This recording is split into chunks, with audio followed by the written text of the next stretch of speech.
So here it is. It's looking really, really beautifully cute.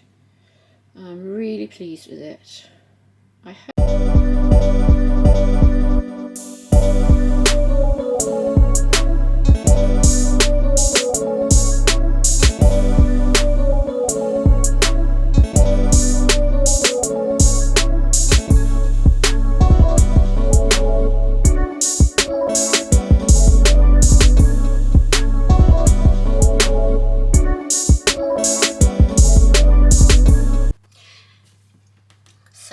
all my pieces cut out. You'll be able to get the pattern. It will be underneath this video in the description box.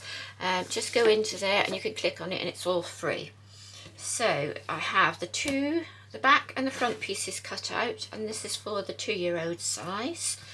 I have cheated a little bit because I had a valance, brand new one, which I'd got from the charity shop, which cost me £1.50. It's 100% cotton, so I thought, well, right, that'll do lovely for the top. So I've taken that and I've got that one, so I've kept the hem on here.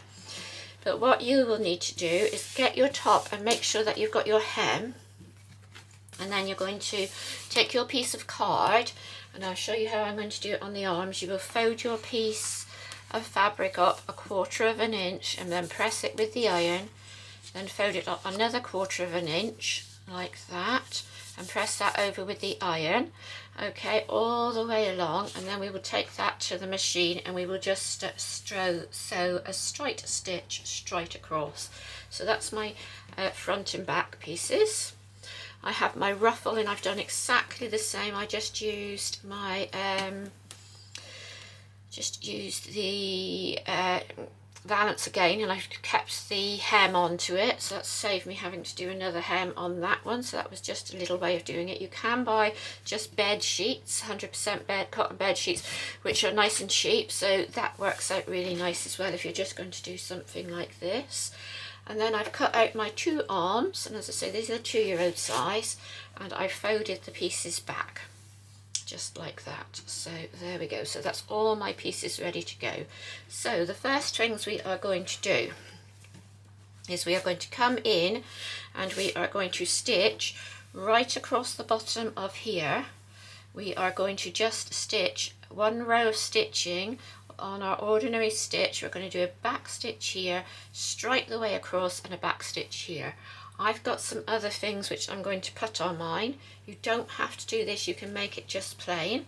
So I'm going to do those 2, and then whilst I'm at it, I'm going to take my ruffle, and on my ruffle I'm going to put some lace. So I should get the lace and then I will pin that on before I start to do the sewing. So I have decided to just put on some embroidery anglaise lace, and I'm just going to put it on. I can't decide. I think it looks better that way round rather than that way round. Yes, I think I like it better with it on the top, so I'm going to pin it onto the top. Let's start this end. Make sure you've got your lace the right way round. Some laces have a right way and a wrong way. Yeah, that's the back, this is the front. Here, so let's get that along there. Making sure I'm not got twisted it all up and go for the wrong side again. Right. Cut that bit out and in there. Make that just right. Okay. Okay, so I'm just going to place it in, and I'm just going to leave a tiny bit over the edge, and then I'm going to pin it all the way along. I don't usually pin like this, but I want it to actually sit straight onto it, so I'm going to pin it on with it like that. You don't want to stretch it, you want to keep it so that it's even, sitting nicely on the top, but you don't want to get a stretched piece on it. So I'm just having a bit of a job getting the pins to go through that. It's like a nylon-y piece on the top of the lace. I'm just having a bit of a job getting them to sit into there. I'm only pinning them really. You could just pop this straight on through the machine if you wanted to. You don't need to pin it if you feel that you're confident enough just to do it. And I'm making sure that I'm covering all the underneath stitches, so you don't want them to see. So that was why I didn't bother with the making too much of a fuss with the stitching. I thought I might as well just leave it. So you could, if you wish to, put the lace on this ruffle. You could put it on to the sleeves, and if you really liked it, you could put it on the bottom of the bottom of the actual top itself. So whatever you want to do. I got this from a charity shop, this lace. But you can get it, and it's about between £1 and £2 a metre. I don't know what that is in American money. It's probably much cheaper over there. They've got shops like Joann's and things like that, where they can get much cheaper fabric and accessories and that sort of thing, embellishments. We have to pay a lot of tax in the UK on everything. So yeah. So making your own clothes in the UK does not work out cheaper, because you can go into these cheap shops like Primark and places like that and get very cheap clothes for children. You know, say you could probably get, I think we got jogging suit for the baby to wear to nursery, because they get really dirty because they've got this massive sand pit at the nursery. And it was £5 for a complete jogging suit. So obviously when you go and you buy fabric and it's £11 a metre, which a lot of the fabric is in this country, it doesn't work out massively cheaper to make it yourself. So I'm just popping this along here. And we'll stitch this at the same time, and then we will stitch a lot of the bits together at the same time. So that you're not having to move from, I don't know whether you've got yours all on one table altogether, or whether you've got two tables set up, a cutting table and a sewing table. It's quite nice if you can sit to the machine and actually just stitch, rather than coming back and forth and back and forth. So I'm just going to come along here with this last piece.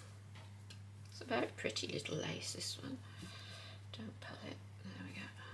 Okay. And as you're going along and taking the pins out, you can make sure that you definitely haven't pulled anything, and we want to just leave a tiny bit on the end there. Hello, Arwen.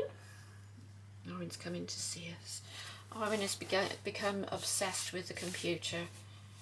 She just wants to watch cat TV constantly. So that's pinned, and that's all ready to go. We've got these ready to go with the hems on here. So if you wanted to, and you decide that you do want to put some embroidery anglaise, you could do that at this time and stitch that on. I got enough. Yeah, you could stitch that on at the same time. So I'm just going to leave myself a tiny bit here. Okay, so we're going to put this on the outside, so we can do this at the same time as we stitch across, like that. Lay that down nicely, and then put the lace on, making sure I'm on the right side again. And make sure you get the right side. Sometimes lace on your lace, you'll find that there's a wrong side and a right side. Can you see that's much neater that side than it is on that side? So just make sure you've got it on the right side before you pin it on. Okay, so I'm going to pin the arms on, the lace for the arms on as well at the same time. If you're worried about it, stitch the arms first and then pin the lace on afterwards. I'm just trying to make it a tiny bit quicker for you. If you want to do it like that. It's better to do these pieces first. So you would do the top with the all these bits first and then go on and then get the pieces put together afterwards, because it's much easier to do the arms when they're straight and flat to get these pieces correct. One more, I think, there, and another one on the end. There we are. Just getting in there. Oops. Went right through the other side and then never went into the second piece. If you can pin on your board, if you do have a board, it is much easier to get it straight. If you've got it up and you're doing it in your hands and you're pinning, and I'll show you how I do that on this next piece. Let's just check I've definitely got enough. Yeah. Let me show you. So you got that one. If you're trying to pin up like this, let's make sure I've got the right way around. Okay, yeah. And you're doing it like that, and you're holding it up like that, you can tend to stretch it out so that you don't always get it right on that right piece. It's much easier if you can keep it flat on the board like that. Can you see, if when I'm lifting it up, I'm pushing this around, so when you get doing it, pin. Can you see that's not laying straight? Can you see how puckered that is? So you're much better to come in and do it on a straight board, get it laying nicely, and then pin it. And can you see that's laying really beautifully? So that makes it, and these things, I know it takes a long time pinning and doing all these bits and pieces, but if you can do these bits and get these bits right, you're going to have a much more professional looking dress. It's going to be more couture than just how they would make it in the shop, where it's all sort of, if you have a look at when you've got shop things brought home and you actually sit down and you look at them, you can see that, you know, they're made on a production line, they're rushed through, they're not always, the patterns don't always match up, the pieces don't always lay exactly as flat as you want it to be. Sometimes you've got a little bit of end sticking over, or you've got tiny puckers and things like that in them. So always have a little check when you buy things and think, oh yeah, that's not quite right there, or something. Sometimes if they do the serger, if they've serged the pieces together to finish them off, you'll find that you've got serger ends hanging and things like that, so which is good to sort of, so you can check it out. Okay, right, so we're going to take this now to the sewing machine and we're going to stitch these all the way across. So I'm just going to put it on. I'm going to keep that pin in until I've got my foot down onto that fabric, and I like my foot to come down so it's actually sitting on the fabric. Okay, just like that, and then I'll take the pin out. I'm just going to come on and do a couple of stitches, and then I'm going to do some back stitches. If you were doing it and you wanted to do it couture, you don't put a back stitch in, you would just go along and leave a long end at both ends and tie it. That's just my machine.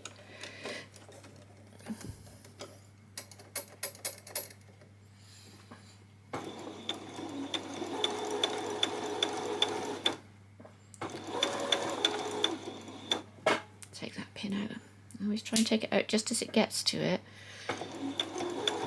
if you can. And you're wanting to make sure that that is sitting, and I can see it there, it's sitting underneath, and I can see that it's actually joined on to where I want it to be.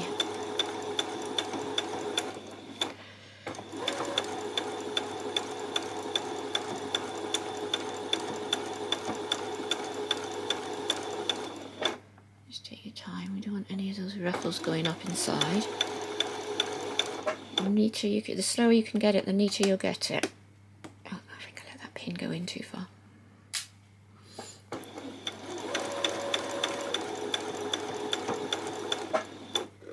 Right. Get that nice and straight.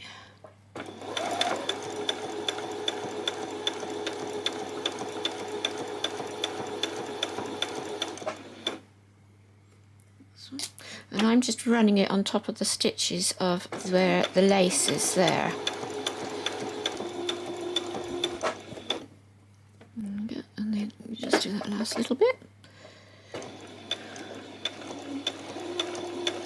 There we are. And then you can bring that back as a back stitch.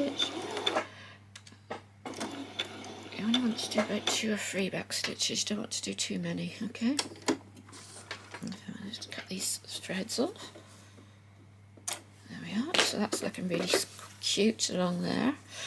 Okay, let's do the next one. Exactly the same. I'm going to just do this top piece as we did on that one. I think that looks better.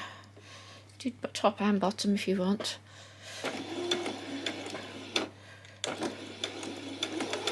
And keep going all the way across. I was trying to do it by hiding the stitches, but then it just came up.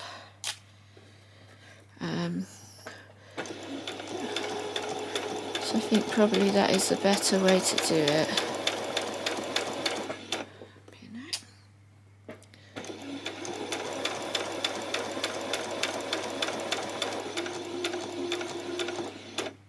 Okay, and again.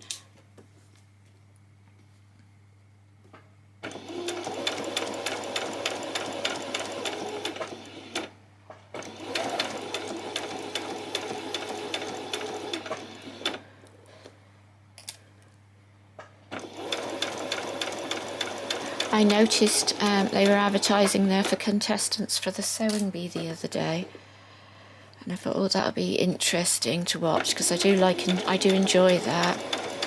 The only thing is, I think that it's okay, and they give them a time that people might have if they were doing an industry to get them to make these things, but in actual fact, I think when you're trying to make things and you rush, you don't get that precision you need.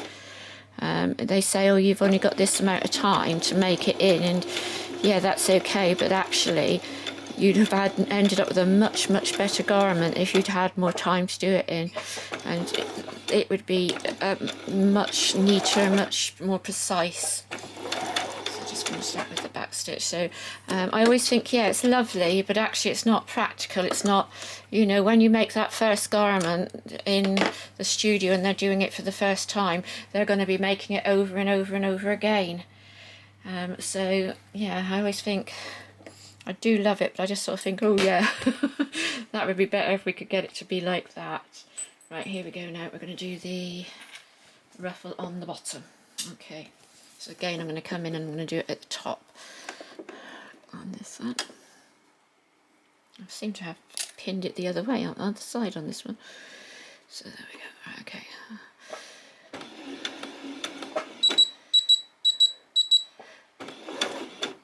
I'm just going to do a couple of back stitches and then work the way along.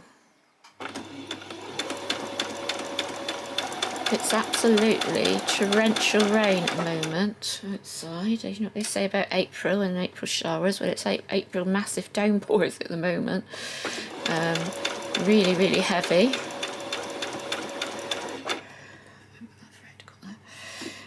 So, which is not good. So I'm just going to put the lights on because I think it's got suddenly really dark in here. So it's 9 o'clock. Just gone 9. In the morning, and it's got really dark all of a sudden. It was lovely earlier, and I thought, oh, I wonder if it'd be a good day to go out and go for a walk. I want to get, and I know there's a shop which is not very far from me, which sells silk flowers, and I want to get some silk flowers because I thought would be really nice for to go with this outfit would be those sort of flower headbands which they wear for the Day of the Dead, and I thought that would be absolutely beautiful. It would go with the style of the dress and everything, and I thought that would be really cute to go with this. I don't know anything about the Day of the Dead, so please let me know if that is something that I shouldn't be doing. But I always love the hairbands, and I always love them when they do those lovely pictures of the girls with those flower hairbands in. So I'm aiming to do something like that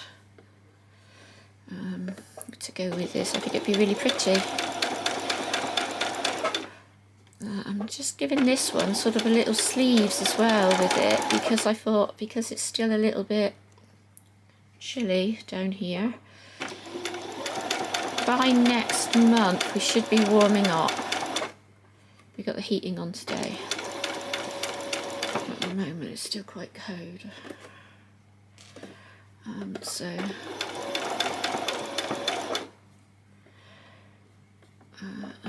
The heating only comes if it gets below 15, so it must be below 15 because it's on. Yeah. We got all the plants in the other room next door, ready to go out. I think my husband might have overdone the tomatoes again. Seem to have hundreds and hundreds of tomato plants again. Last year the whole of the orangery was filled with just tomato plants, nothing else. Which is quite funny when you sort of think it would be really nice to grow exotic stuff in there, but no, we just grow tomatoes. We do can them, and so we've got like tomatoes all year round. We still buy salad tomatoes, fresh tomatoes for that, but we do have, for all our cooking and everything, we use salad. We use the tomatoes we actually grow, so which is quite nice. I just realised that whilst I've been talking, I've not kept to the very top here. So what I might have to do is just go back over and give it another quick go across the top.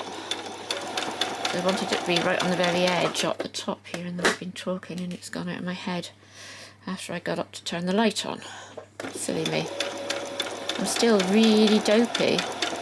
I still feel like I've got a brain fog, and we're 4 weeks on now from the COVID. My breathing is so much better though, so I seem to have had it really bad this last time.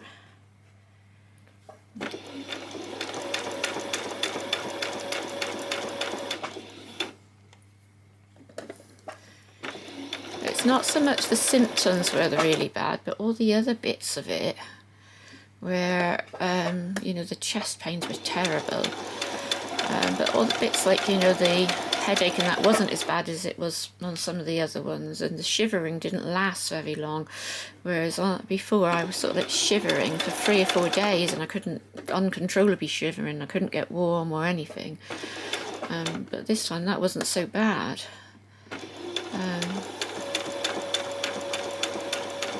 But the brain fog is really difficult to get over. Still feel like I've got like a little headache all the time. So I don't know why that should be. I've heard that different people can have different symptoms each time, and I have seen a chemist about it. I didn't want to bother the doctors, I thought they'd think I was an idiot. You know, you've had COVID, so you've had COVID, that's it, yeah.